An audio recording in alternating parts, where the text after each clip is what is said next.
Който щади думите си е умен, и търпеливият човек е благоразумен. Който придобива ум, обича своята си душа, който пази благоразумие, ще намери добро.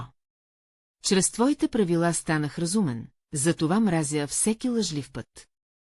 Велик е нашият Господ, и голяма е силата му, разумът му е безпределен.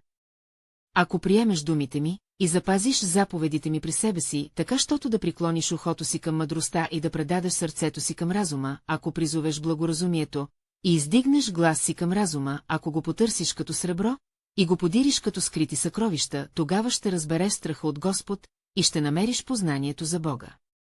Защото Господ дава мъдрост, и с устата му излизат знание и разум. Уповавай на Господ от все сърце и не се облягай на своя разум. Блажен оня човек, който е намерил мъдрост, и човек, който е придобил разум. С мъдрост Господ основа земята, с разум утвърди небето. Главното е мъдрост, затова придобивай мъдрост, и при всичко, що си придобил, придобивай разум. Страх от Господ е начало на мъдростта, и познаването на светия е разум.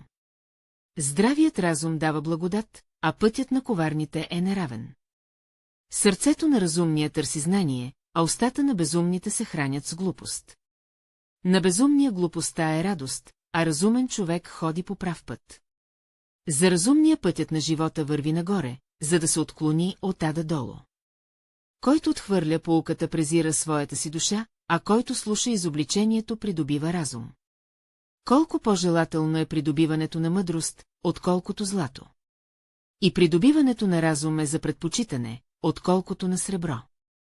Разумът е извор на живот за притежателя му, а глупостта на безумните е наказанието им.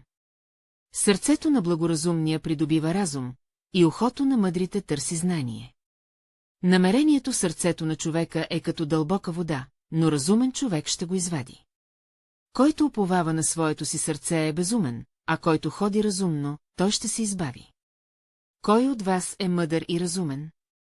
Нека показва своите дела чрез добрия си живот, с крутостта на мъдростта. А краят на всичко е наближил, и тъй, живейте разумно и трезвено, за да се предавате на молитва. Амин.